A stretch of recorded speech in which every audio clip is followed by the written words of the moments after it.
السلام عليكم ورحمة الله وبركاته. بسم الله الرحمن الرحيم. الحمد لله رب العالمين، والصلاة والسلام على أشرف الأنبياء والمرسلين، حبيب إله العالمين أبي القاسم المصطفى محمد، وعلى أهل بيته الطيبين الطاهرين المعصومين المنتجبين. أعوذ بالله من الشيطان الرجيم. بسم الله الرحمن الرحيم. وإذ قال إبراهيم رب اجعل هذا البلد آمنا واجنبني وبني أن نعبد الأصنام. صدق الله العلي العظيم. وصلوا على محمد وآل محمد. اللهم صل على محمد وآل محمد. Chapter number 14 in the Quran is entitled Ibrahim. It is named after the Prophet Ibrahim ala nabina wa ala alihi afdalus salatu wassalam. And this is because that obviously when we look to the names of the chapters, we find that there is some relevance between the name and between the subject matter which is discussed in the chapter. Ibrahim is mentioned many times in the Quran by name throughout the Quran. However, this chapter, chapter 14, describes a specific episode in the life of Ibrahim. And it does not begin to speak about Ibrahim until almost towards the end. So the verse which begins to speak of Ibrahim is verse number 35, towards the end. And the chapter has a little more than 50 verses. And it begins with Alif Lam Ra. These letters are referred to as Al-Huruf Al-Muqatta'a. So the letters which appear in different chapters in the Quran, such as Alif Lam Mim, Alif Lam Mim Ra, Alif Lam Ra, Hamim, Ta Sin Mim, Yasin, Taha. These are all letters which appear in the beginning of some of the chapters, and they are pronounced as the entire letter. And scholars have discussed the meaning of these letters, or have attempted to discuss the meaning of letters. And according to one hadith by Amir al-Mu'mineen al-Imam Ali alayhi salam, he says that every book has a safwa. What's the meaning of safwa? Safwa it's the quintessence of something. And a quintessence is the highly concentrated essence of something. When you're trying to get to the essence of something, this is called safwa. And in the ziyarah of Imam Hussein alayhi salam, the Prophet Adam is referred to as safwa. As-salamu ala Adam safwatillah. He's referred to as safwatillah. And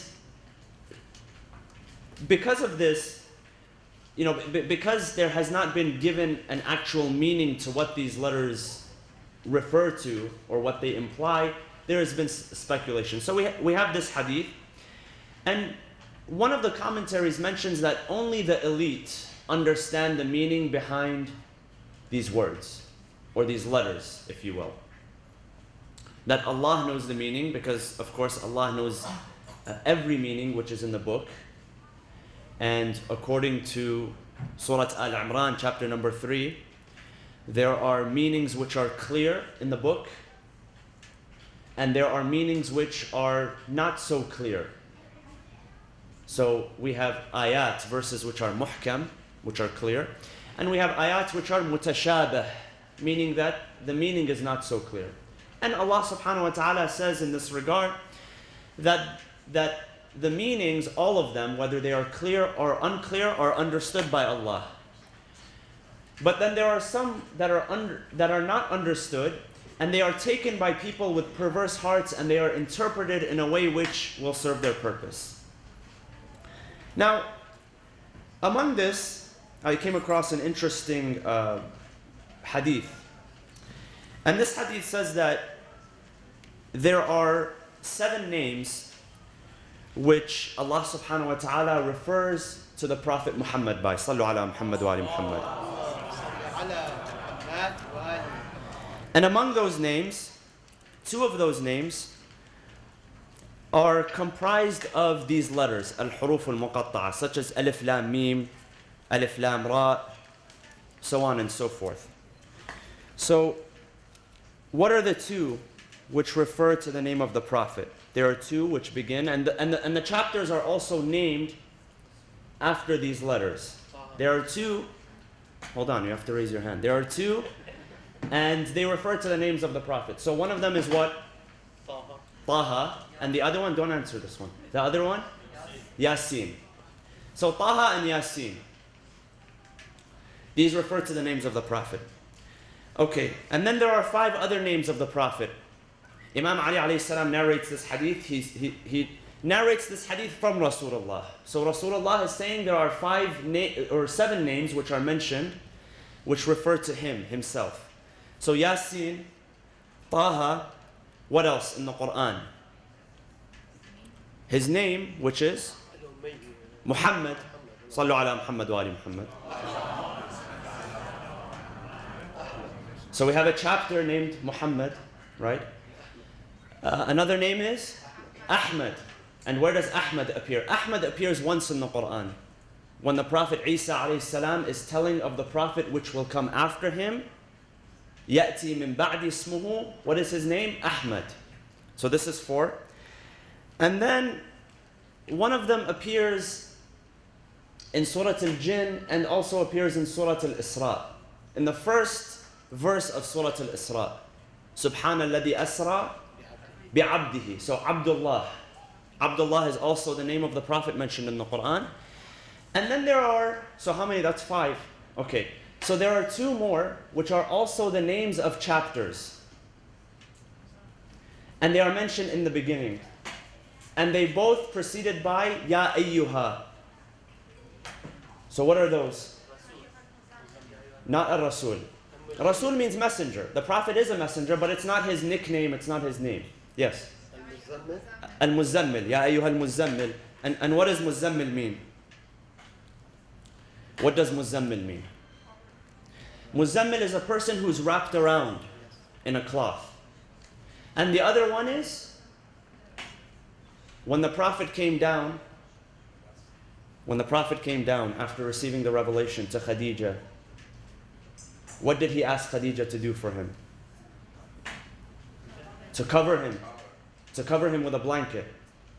And then a revelation was revealed, which speaks to him as he is being covered in a blanket. So to be wrapped around is muzammil. To only be covered is what? Ya ayyuhal muddathir. So Ya ayyuhal muzammil and Ya ayyuhal muddathir. So those are the names. Muhammad, Ahmad, al-Muzammil, al-Muddathir, Abdullah, Taha, and Yasin. Those are the 7 names of the Prophet. Sallu ala Muhammad wa ali Muhammad. 2 of those names are created from al-huruf al-muqatta'a.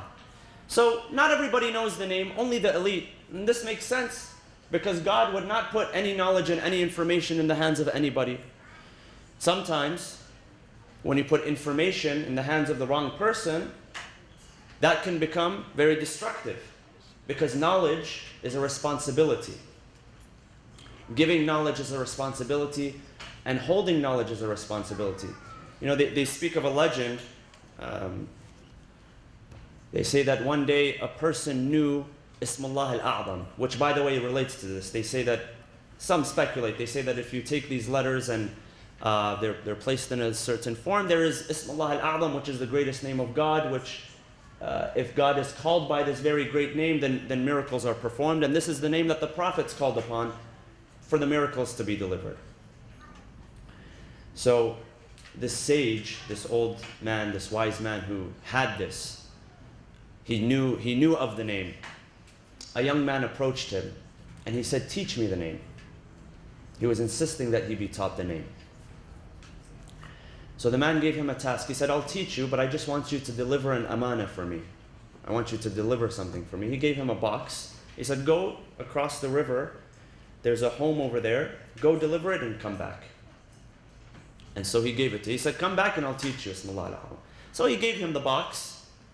The young man took the box. He went and he felt the box was rattling. And he told him, "Don't open the box. You're not allowed to open the box under any circumstances." So he felt the box rattling and it shook his curiosity, but he remembered that he wasn't supposed to open it. So he went and he started getting very, very curious before he got to his destination. Very curious. Every time he would, walk a few steps, it kept shaking, and it kept shaking his curiosity. He wanted to know exactly what was in. Until finally he took a little peek and a little mouse jumped out and it evaded him. It lost him. And so he went back to the old man, to the wise man, and he told him about his situation, and the man told him, "I asked you to deliver a mouse to the other side of the river, and I couldn't trust you with a mouse. How do you expect me to trust you with this?" So information, knowledge is a responsibility. And there are some things which Allah subhanahu wa ta'ala, He keeps veiled from us for our own benefit. As human beings, there are certain things which we just don't understand. Why does this happen? Why is this happening in my life? And the answer is beyond your reach sometimes. And sometimes we have to submit to the fact that the answer is beyond our reach. Because if we knew everything in this universe, if we had an answer to everything, what would be the difference between us and God?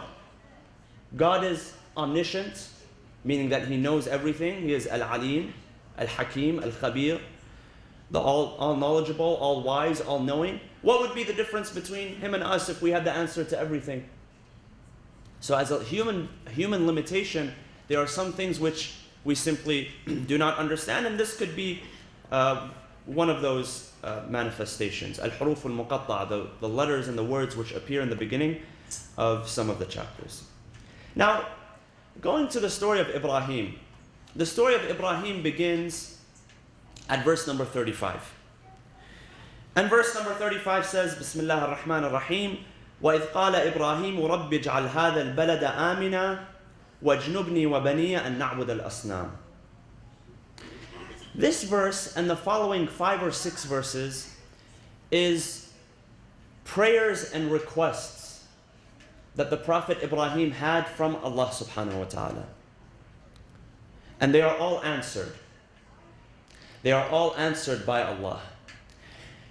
And when he is speaking about, so let me give you the translation. Ibrahim in chapter 35, verse 35 is saying the following. He is saying, وَإِذْ قَالَ إِبْرَاهِيمُ رَبِّ اجْعَلْ هَذَا الْبَلَدَ آمِنًا. And when Ibrahim said, "My Lord, make this city secure and save me and my sons from worshipping idols." The city that Ibrahim was born in was not this city. And the city that Ibrahim died in was not this city. This was a different city. Which city was this that he asked Allah to make secure? Mecca. This was the city of Mecca. So Ibrahim came to Mecca, and he brought with him Hajar and his newborn son, according to the Islamic tradition, Ismail. And we know the story of what happened, of how he placed them in a barren, and he speaks about this. Rabbi, inni askantu min dhurriyati, my Lord, I have placed, by your command, by your order, I have placed my family in a valley which is barren. It's barren. You go there today, for those of you who have performed the Umrah or the Hajj, and Mecca is a barren city.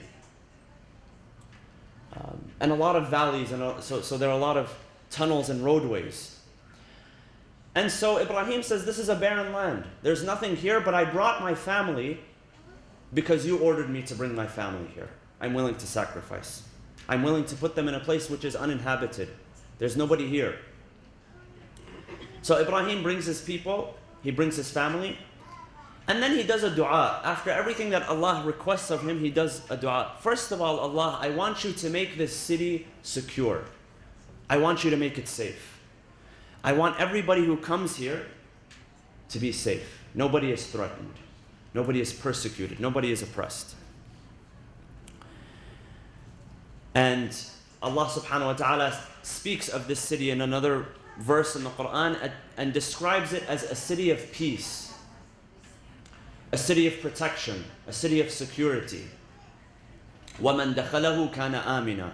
He who enters it shall be safe. This is why when we enter and we're in the state of ihram, we don't carry weapons with us. We don't fight. We don't curse. We don't push, or let me rephrase that. We're not supposed to do all of those things. We're not supposed to curse. We're not supposed to elbow. We're not supposed to push. It's a safe, secure place. This is what Allah subhanahu wa ta'ala has mandated for the city of Mecca. وَإِذْ قَالَ إِبْرَاهِيمُ رَبِّ اجْعَلْ هَذَا الْبَلَدَ آمِنًا. So he asked for security. He asked for protection because he knew that his family was going to stay there. Because the story has it that Ibrahim left his family there. He left Hajar and Ismail, and they lived there, and he returned back to the land of Palestine. And that's where he passed away, and that's where he is buried. Whereas his son, Ismail, is buried where? Where is he buried? If you look at the Kaaba, if you visualize the Kaaba, in front of the Kaaba, in front of one of the walls, there's something that looks like this. It looks like a crescent shape, which is referred to as what? Hijr Ismail. There, Ismail is buried along with other prophets as well. There are other prophets that came and they're buried there as well. This is referred to as Hijr Ismail. Inside, if you look at the Kaaba, there's something protruding from the wall of the Kaaba.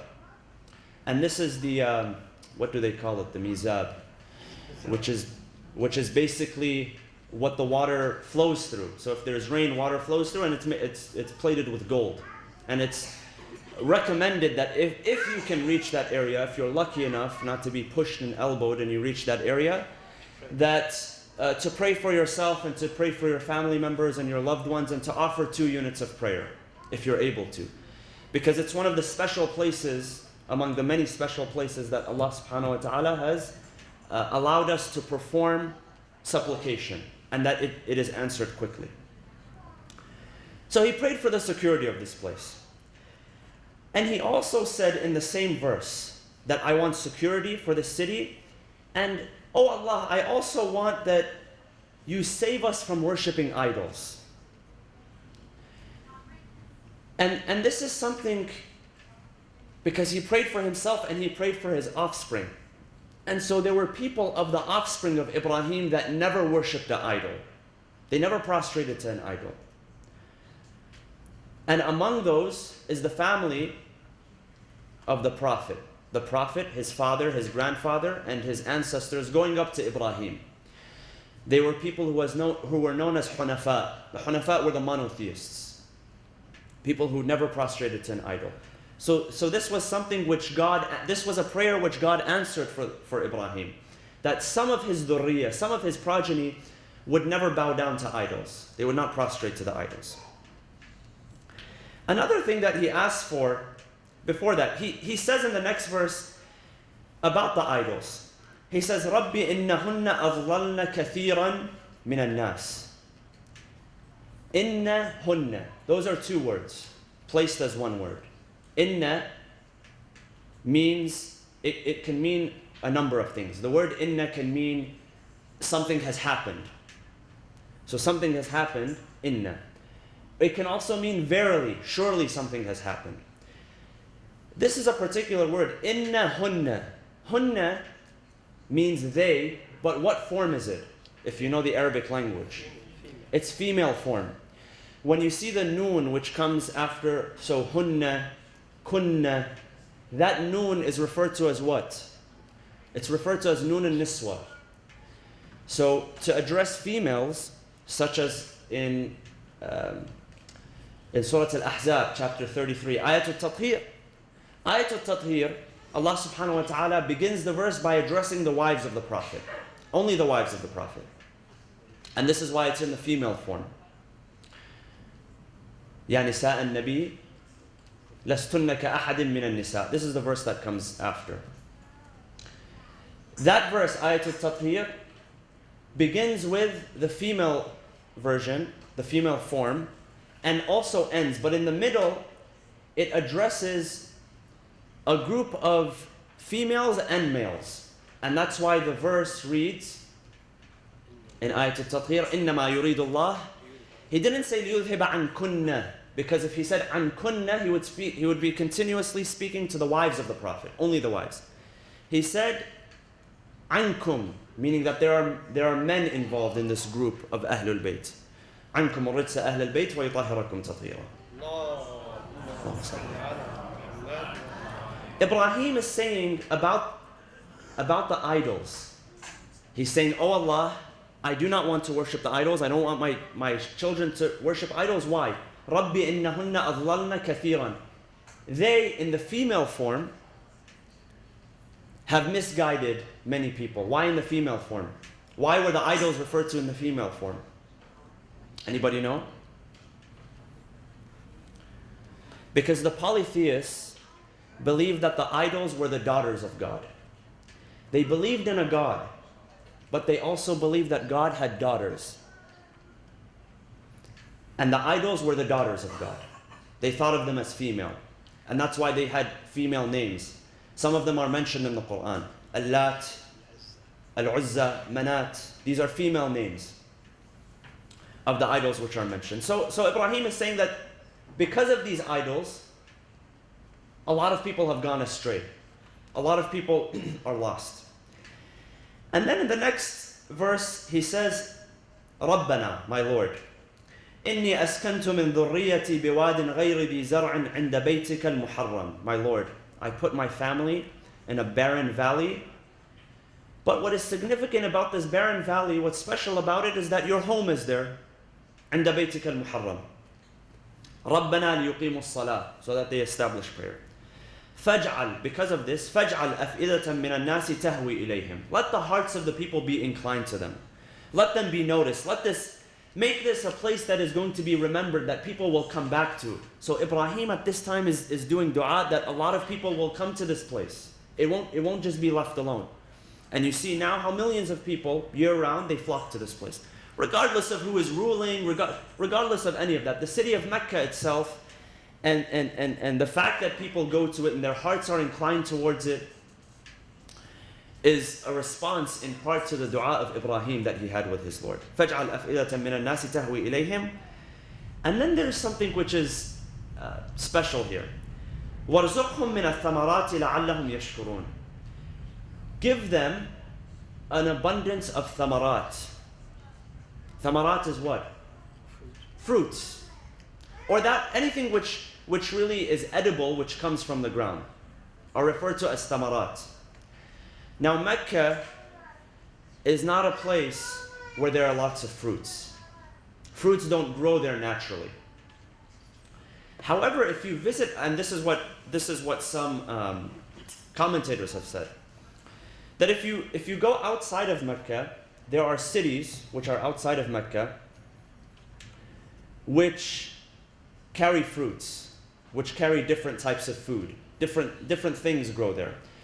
One of the commentators says that what you see in the city of Ta'if, and Ta'if is a city which is outside of Mecca, and Ta'if is known for having dates, good weather. So, back then they used to, people would basically work hard so that they can buy a resort place in Ta'if. So it's like getting somewhere in Aspen, Colorado, or somewhere where people can just relax. A vacation spot, basically. And only the wealthy had access to that. Because it was beautiful, it was lush, the weather was nice, and there was a lot of dates and fruits growing on the trees. And so one of the commentators, he says that what you see, it being so lush today, is actually a response from God to the dua of Ibrahim. That Ibrahim prayed that there would be fruits, and so there were fruits. Not inside Mecca, but outside of Mecca. And Ta'if is very special. It's a very special area. Because Ta'if just to give you a little bit of a background of this city, that it was one of the cities that the Prophet visited to do da'wah, to call people to Islam. Because the Prophet himself didn't, when he was in Mecca and Medina, he didn't stay inside of the city all of the time. He would actually leave, sometimes for a few days, sometimes for a few weeks, sometimes it was a battle or an expedition, but sometimes the Prophet would travel by the command of God simply to call people towards Islam or to gain support. So when the Prophet traveled to Ta'if, it was in the year which is referred to as Amul Huzn, the year of sadness. And it was named so because he lost two very special people. One was whom? His wife Khadija. And the other was Abu Talib. These were his protectors. His wife Khadija, who was a wealthy woman who had given so much of her wealth that there was not enough to pay for her shroud when she died. There was nothing to cover her with when she died. And Abu Talib, who did the same, who gave everything that he could. When they passed away, that's when the non-believers, they began to attack the Prophet again. So the Prophet left.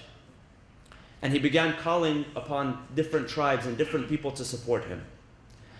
So one of the places that he went to was Ta'if.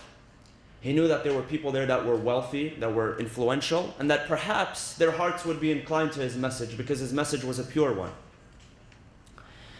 And he went to Ta'if, and he went to a few towns around there, and some of them, they began saying that, when he gave them the message, they said, what's so special about you? Why you? Why not us?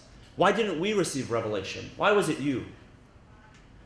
And some of them said, you the poor man, the orphan, receiving revelation from God, get out of here. And they chased him out. And some narrations say that the Prophet had a companion with him, Zayd ibn Haritha. Some say that he was alone. So the Prophet reached an orchard where there were different fruits, where there were dates, but the Prophet was tired. So he tied his animal, his camel, to a tree, and he sat underneath a tree that had shade. This orchard belonged to two important men, Utbah and Shayba, and they were not followers of Islam. When the Prophet sat there, they saw him from a far distance. He was resting. So they sent a servant that they had by the name of Addas. They sent him to him. They said, Addas, go check him out. Go see what this person is about. Addas was a young Christian man. So he went and he took some of the grapes and he put them in a platter and he offered them to the Prophet. And as the Prophet reached, he said, Bismillah, in the name of Allah, Bismillah. So when he was giving him the grapes, he said, you're obviously not from around here because this is the first time I hear in the name of God, Bismillah. Nobody calls in the name of God around here. Maybe they call in the name of the goddesses that they have. But they don't call in the name, they don't say Bismillah. So the Prophet asks him, the Prophet now wants to show him who he is. So the Prophet asks him, where are you from? The young man says, I am a Christian and I am from Nainawa. Nainawa is a province in northern Iraq today where the city of Mosul is. The second largest city in Iraq, which is taken over now. This is where Nainawa is. So the Prophet responds to him. He says, in Nainawa is buried my brother, Yunus ibn Matta. Yunus, the Prophet Yunus. And the grave and the mausoleum of the Prophet Yunus up until about a year ago existed. It was completely destroyed. Imagine, the Prophet is speaking about a person who, 1400 years ago, our Prophet is speaking about a man who is buried there and now it's destroyed. Now that history is gone. He says, that is my brother Yunus ibn Matta. He is a prophet and I am a prophet. Now, Utbah and Shayba, they're looking from far. They can see that Addas begins to kiss the forehead of the Prophet and his hands and his feet. So when he comes back, they say, what's wrong with you? This guy, this random Joe who's here, why are you kissing his hands and his feet? He says, he has told me things that only a prophet would know of. And so they warned him. They said, don't be tricked by this person. Now the prophet had to leave. He had to go back. And according to some narrations, this is where he met. Some narrations, they say that this is where he met Salman. Because Salman was in Medina before the prophet arrived. He was in the outskirts of Medina. He was captured. He was a free man, but he was captured as a slave, and he was sold as a slave. And I think I've told the story before of how he was able to purchase his freedom, how he came to the prophet to Medina, he saw the signs. Some narrations say that it was at that time that he saw Salman. Others say not. The prophet went, he arrived at a place called Nakhla. He began his prayer, he began reciting Surah Al-Rahman. And it was at that time that narrations say that a group of jinn passed by and they heard some of the recitation. At that moment, the revelation of Surah Al-Jinn, which speaks about a group of jinn who heard the Quran being recited, is revealed to the Prophet. Now the Prophet at this point cannot leave Ta'if and simply go back to Mecca. He needs immunity. He needs a re-entry visa to come back to Mecca. And because he's lost his protection, people are reluctant to give him sanctuary and amnesty and protection. Until one person, the Prophet goes to Ghar Hira in Jabal Nur, that initial place where the Prophet used to receive revelation from Allah subhanahu wa ta'ala. He goes back to there, the place that he knew, and he sent a message to a man who was not a Muslim at that time, and that man agreed to give the Prophet amnesty. So he was escorted with that man back to Mecca.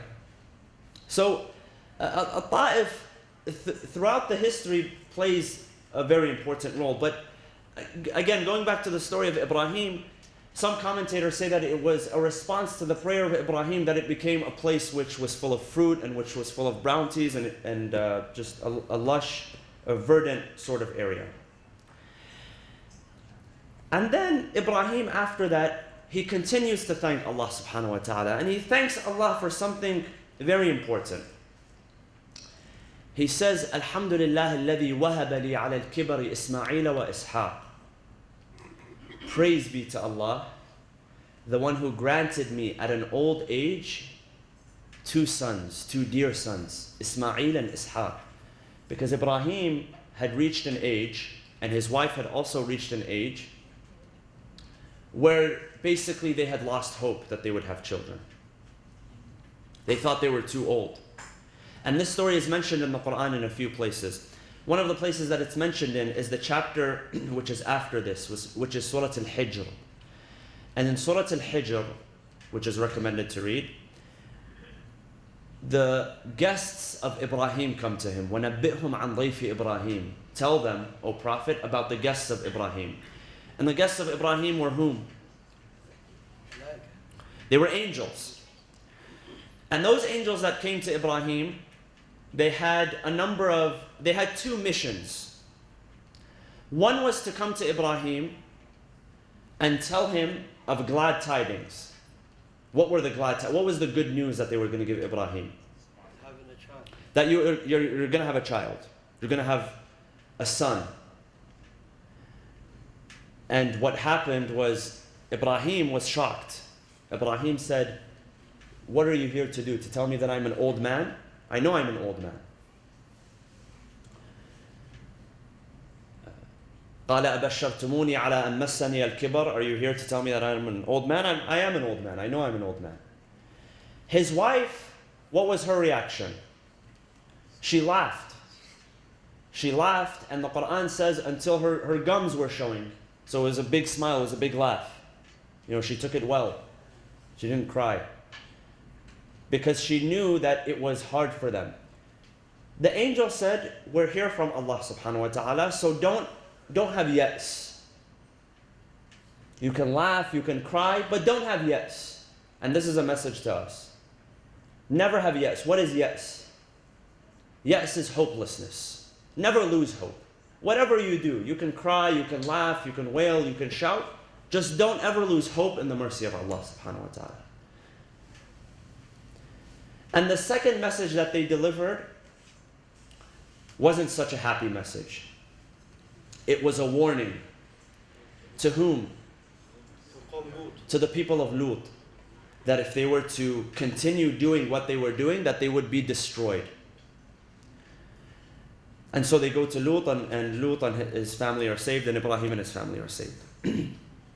But he says, Alhamdulillah alladhi wahaba li ala al-kibari Ismaila wa Ishaq, because he really felt like there was nothing else.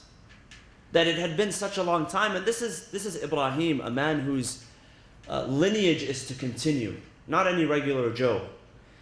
But Allah subhanahu wa ta'ala blesses him with Ibrahim and Ishaq, and this is when this is how his lineage, this is how his children continue, this is how his family continue, this is how the prophets after him continue, the prophets which came from both sides, the prophets which came from Ishaq, because after Ishaq came Yaqub and Yusuf and the lineage of Banu Israel, from there Musa and Isa eventually.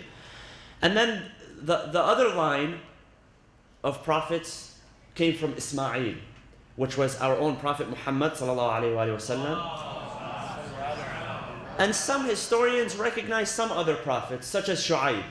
Shu'aib, they say, was also from that lineage, the lineage of Ismail.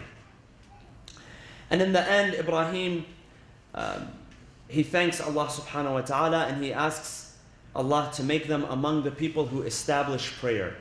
That now that you have favored us with being inhabitants of the city and allowing us to call people to come towards the city of Mecca, and allowing us the honor of building or rebuilding the foundations of the Kaaba and making it a blessed place, now we want you to continue your blessing for us. So Ibrahim was really a man of vision. He was a man he was able to see beyond what his own situation was. I mean, imagine Ibrahim, it's only him, his wife, it's him, Hajar, and Ismail, and nobody is there. And he is there standing on top of a mountain calling people. This was completely on faith. He could not see what was about to happen, but he had very good faith that one day something will happen. And now you see millions of people every day, every year, millions of people going to the Kaaba, going to perform the Hajj, and there's everything now. Now there is tawaf, there is sa'i, there's good food, there's Rolex watches now, there's Gucci sunglasses if you'd like, skyscrapers and penthouse suites, everything is there by the blessings of Ibrahim. We ask Allah subhanahu wa ta'ala to allow us to be among those who our prayers and our supplications are answered. There are two things that I want to mention, and I will close. Number one, we are in these days celebrating the birth of Lady Fatima alayhi salam, the daughter of our 7th Imam, Al-Imam Musa al-Kadhim, the sister of our 8th Imam, Al-Imam Ali ibn Musa al-Rida, alayhim as-salam. And one thing that I'd like to mention about her, one thing that I read today actually, was that she was so special, and this is something that you don't see with, even though the families of the Imams were righteous people, their sons and daughters were righteous people, but some of them had special attention. The 7th Imam says about his daughter, and this is usually unheard of, but he says, describing her, he says, Fidaha abuha, meaning that may her father be her ransom. And that's not something that usually an Imam would say for another person other than an Imam. And this shows us how special she was and how dear she was in his eyes. And she was buried in the city of Qom in Iran, and she has a beautiful shrine, a mausoleum there. And the reason why she was there was because she was traveling to Khurasan, which is now today the city of Mashhad in Khurasan province, to see her brother, Imam Ali ibn Musa al-Rida alayhi salam. But she got sick on the way, and she stayed in Qom for about 3 weeks. And that's where she passed away, and she was buried, and now it's a place of many blessings and a place of, well, I'm biased, I live there, but it's a place of many blessings, and it's also a place of ziyarah as well.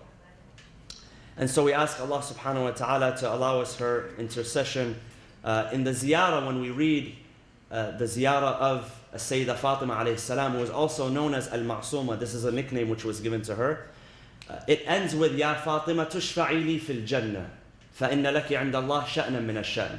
O Fatima, intercede for us, for heaven, because you have a great status in the eyes of Allah subhanahu wa ta'ala. So we ask Allah subhanahu wa ta'ala to make us among those who receive her intercession. اللهم اغفر للمؤمنين والمؤمنات والمسلمين والمسلمات الأحياء منهم والأموات. تابع بيننا وبينهم بالخيرات إنك مجيب الدعوات إنك قاضي الحاجات إنك على كل شيء قدير برحمتك يا أرحم الراحمين. وصلى الله وسلم على سيدنا محمد وعلى أهل بيته الطيبين الطاهرين.